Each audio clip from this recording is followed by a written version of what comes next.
Hi, everybody. This is Ben Piccini.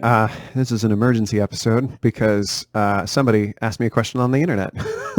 And I feel so. This is a good friend of mine, somebody that I respect, somebody who I get along with really well, even though we are on very different sides of politics.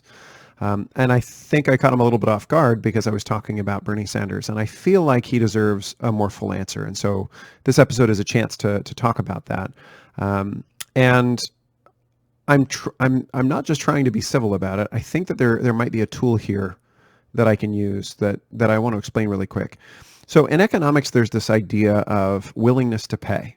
And it's a very simple idea. It's how much you would be willing to pay for something, but not how much you end up paying for something. So if I walk up and let's say that I need a gallon of milk really bad for my family, they just haven't had milk in a while and they really need some, the willingness to pay might be $10 or, in a crazy emergency, $50 or $100.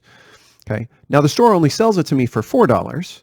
And this may seem like it's not a very big deal, but the difference between my willingness to pay and the amount that I actually pay is what I gain, right? It's called consumer surplus.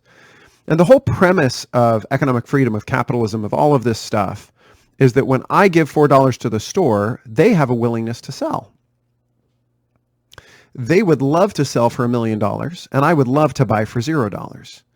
But they're willing to sell for, I don't know, maybe $3, $2, right? $1.50 at some places. That would there'd be no margin. They would just barely get by. And I am willing to buy for $10 because I'm just really desperate and it's been a long, my family needs the milk. So there's $10 here and they're willing to sell for $2 and there's somewhere in the middle that we get to. And let's say that it's, $3.50. They get a little bit in profit and I get a little bit in consumer surplus. The very, very simple idea here is that we both end up better off. Right? So this idea of leaving better off when we find it, it's what's sometimes known as a Pareto improvement. You and I both come into an interaction, we're able to work with each other, and we leave better off than we came in. And that sounds really simple, but it's the whole underlying premise of freedom and capitalism and how things work is that by allowing people to do things voluntarily, they make sure that we're always helping each other. Well, it made me think today about how I view things politically. And is there a way that I could translate this into politics to answer my friend in an honest way, in a thoughtful way? So with that as context and background, my ask for you today would be, you're probably going to listen to this, some of you, especially my friends on the left who are the ones that I'm talking to today, and you're going to say, he's not being serious. He's not even taking seriously how much good Bernie would do, or this can't really be as hard for him as he's claiming. Okay. When you think that, here's what I would ask for you to do. I would ask you to give me the version of Trump that you'd be willing to vote for. This episode is called Maximum Tolerable Socialism. And what I mean by that is I am an anti-communist, a very strong anti-communist. I would say that in almost all cases, I'm a very strong anti-socialist. I don't think the policies are good. And we can get into why. I actually think that most of my socialist friends are very well motivated, very well intentioned, and are not aware of how socialism works in the long term, right? I know that sounds a little bit uncharitable, but I think that is actually how I see it. And it has the benefit of recognizing the really, really good intentions of many of my friends who say, look, people need health care. I want to get it for them. And I appreciate that. I just think there's a little bit more to the story, right? So with that, if I'm talking today about maximum tolerable socialism, and it seems like it's easy for me, then I would ask you to say, what would be your maximum tolerable Trumpism? What is the hardest, what is the point at which you would be willing to tolerate Trump, but no further? So, here we go. Let's see how I do.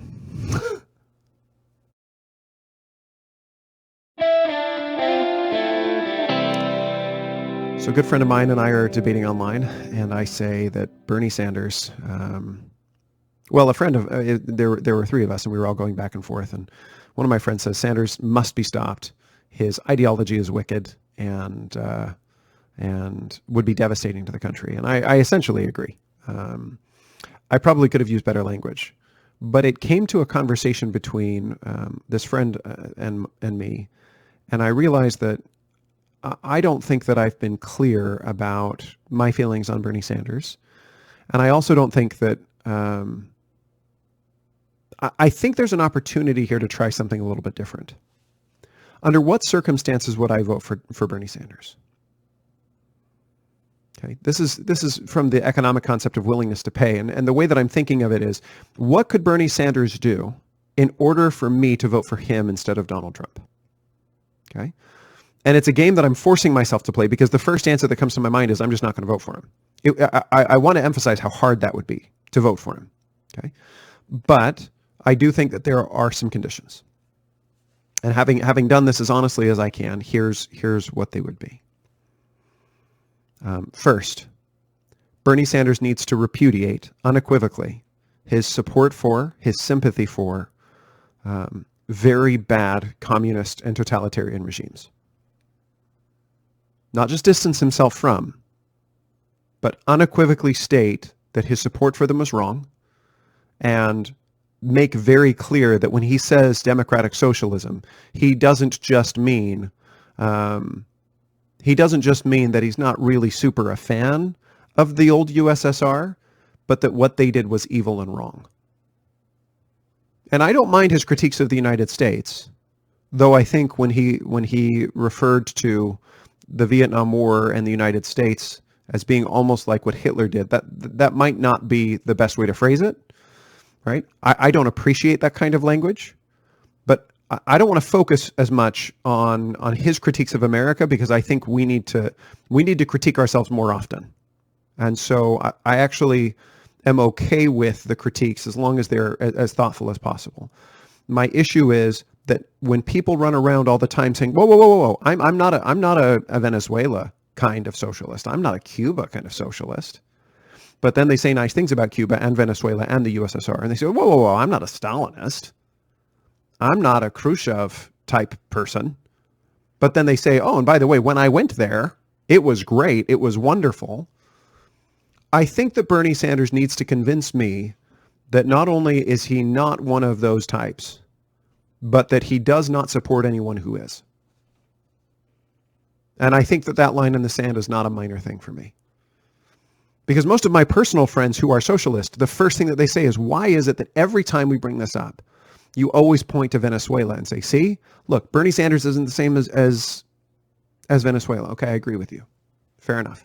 But I need Bernie Sanders to say, I recognize the difference between Venezuela and what I'm doing, and I want him to give it a good long 45-minute speech on the differences. I want him to say where he draws the line personally, what he is not willing to do. I want to hear bullet points of, I will not nationalize these industries, and here's why. I want to see his line in the sand, and I need to understand that, because otherwise he is just a really nice man who is in fact going to lead people to a Venezuela. Brian Kaplan put it this way. Brian Kaplan's a PhD economist that I follow. He said, let's look at it probabilistically. Do I think that Bernie Sanders is actually internally a communist? No, I don't. I think there's probably only, 5, 10, maybe 15% chance that he's actually a communist. But given the history of communists, that's a game of Russian roulette, pardon the pun, that I'm not willing to play. And that's exactly how I feel too. So I could see myself voting, no, maybe that's too strong. I could see myself in extreme pain, but recognizing that Bernie Sanders was a better option under a few circumstances. The first of them is he would need to completely and totally repudiate communism versus socialism, draw the line between the two, explain it clearly, and explain his remarks of sympathy in the past for those institutions. That's number one. Number two, anyone right now who is voting to increase the size of government without a very clear plan about how to reduce the deficit, reduce the debt, and pay down the debts that we have is not someone that I can consider voting for in a serious way. I think that they are unwise and that they are irresponsible. Now, I recognize that Bernie Sanders has a plan for that. He's got lots of taxes he wants to raise. Now, to be clear, I disagree with those taxes, but that's not an issue here. This is, don't underestimate how badly I want Trump to lose. He is a very bad person in my mind. He is morally unfit to be president. Okay. Having said that, I also think that if Bernie Sanders wants me to at least be okay with the idea of him being in office, then I need to see some evidence that he is aware of the fact that central banks should not print money, and modern monetary theory is a disaster waiting to happen. It is motivated reasoning by economists who just want to see the government be allowed to spend as much as they want. Okay, I need to see that Bernie Sanders is willing to make the country make hard calls. Now, I don't want those hard calls to be on the taxation side, but at least I'll recognize that he is living within economic reality. And if he is willing to say, we're going to raise taxes, this is our plan, and by the way, we've whipped votes and we know that we can make it pass, now we can have a conversation. Let me emphasize that last part. If he says, oh, but I have a plan, we're going to raise taxes, and there aren't the votes for it, but he's able to get the votes to expand government, expanding government, but not getting the votes to increase taxes is what the Republicans have done for years. It's part of why I have a hard time. I'm not a Republican anymore, right? They're willing to expand government and cut taxes, but not willing to cut spending. That is a pathway to disaster. So my second requirement for me to be, for us to get Sanders to the point where he is my maximum tolerable level where I could hold my nose and vote for him would be, I need to see that he has a plan on reducing the debt and the deficit that is politically feasible. Now, let me throw in parenthetically, you're probably thinking, well, do you think Trump is going to do that? No, I don't. That's why I'm not voting for him.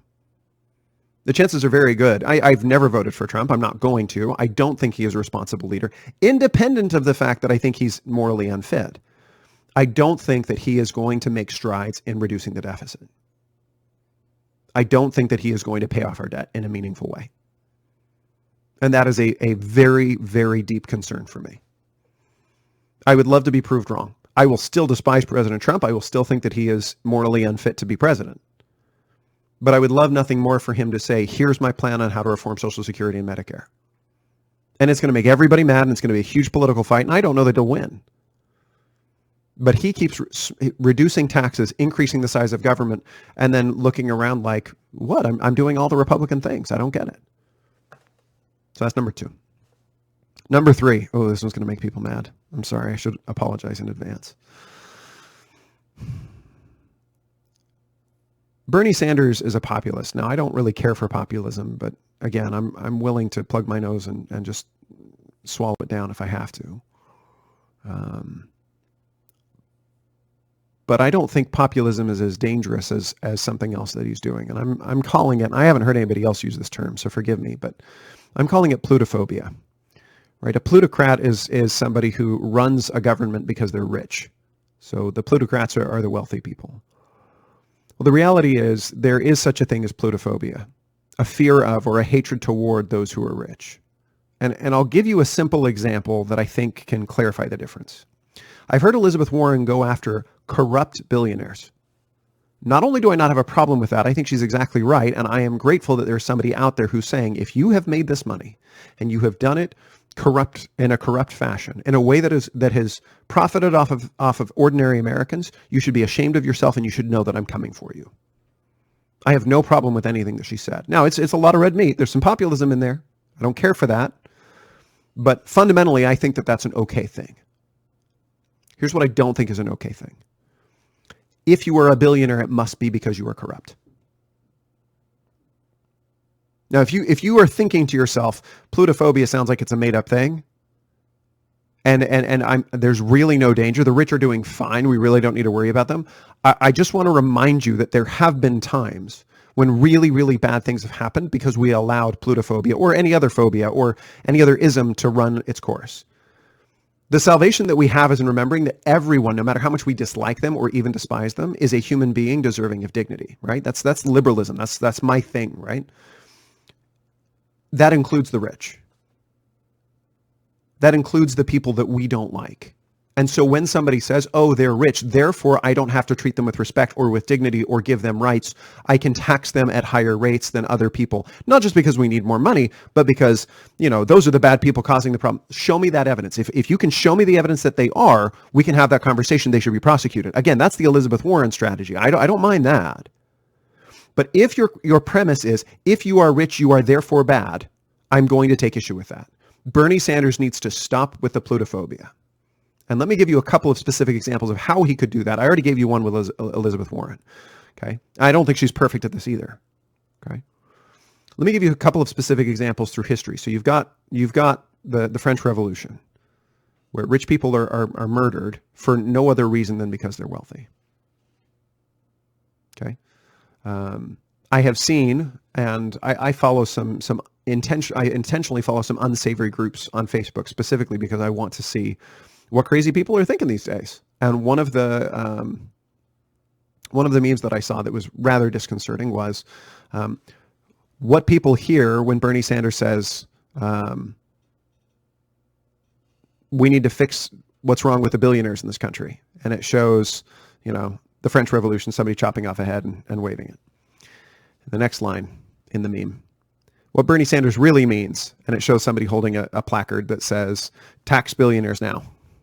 And then the third line says, but what you really wish Bernie Sanders meant, and it shows the first picture again with the French Revolution and the head being held up.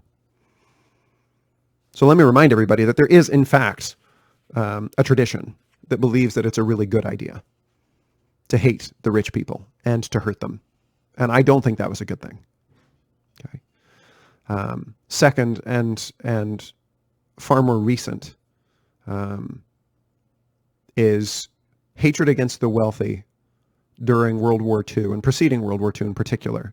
One of the constant comments, if I understand history well, I'm not a history expert, was that there was always this commentary about how Jews had made their money and they were rich, and that's part of the problem. And so the plutophobia very quickly turns into racism and anti-Semitism. And so you'll forgive me, but I feel like everyone is being aware of a lot of the different isms that are out there, a lot of the different biases, and very few people are talking about this plutophobia stuff. I don't think we've gone too far. I don't think we're going crazy, but I think Bernie Sanders is farther than he needs to be, and there's a really easy way out of this. I was listening to a documentary on the founder of my faith, Joseph Smith, and one of the interesting things that's said about him was he was a very odd socialist. He was very, very pro-poor without ever being anti-rich. That feels right to me. I am very concerned with making sure that the poor get what they need. I don't think that it is the rich's fault for the poor's condition. It's our job to help the poor, all of ours. But that doesn't mean that it's somehow the rich that have deprived the poor. And again, if the rich have, and if there are individual rich people who need to be prosecuted, I'm not saying we shouldn't do that. Okay. By all means, and let's be clear that if you're extremely rich and powerful, you're going to have more capacity to evade the law, to run away, all of those things. I get that. But just being rich doesn't make you bad.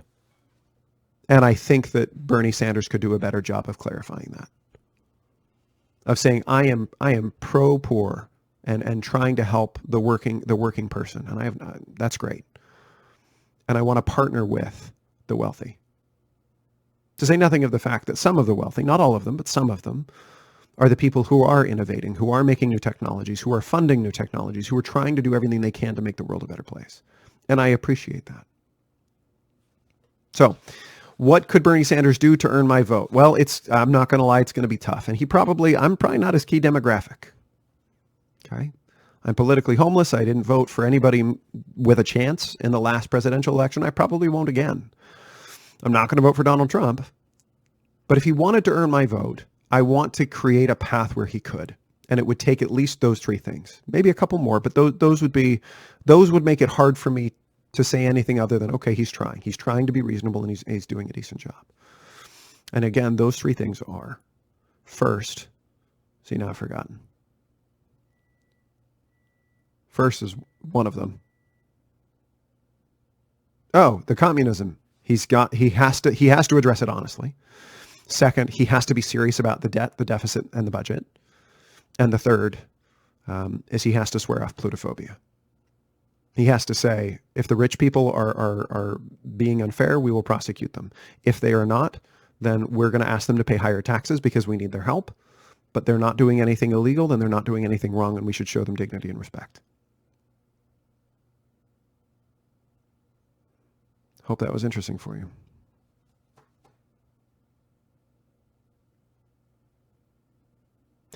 It would still be hard for me to vote for him. I don't believe in his agenda. Not because I don't think that he's well-intentioned. Again, he has very good intentions. But because I don't think that he is... I don't think he understands what it could do. But if he did those three things, my desire to see Trump defeated might actually motivate me. So, if it feels too neat to you, like I said, tell me what your maximum tolerable Trumpism would be. All right. Thanks for listening, everybody.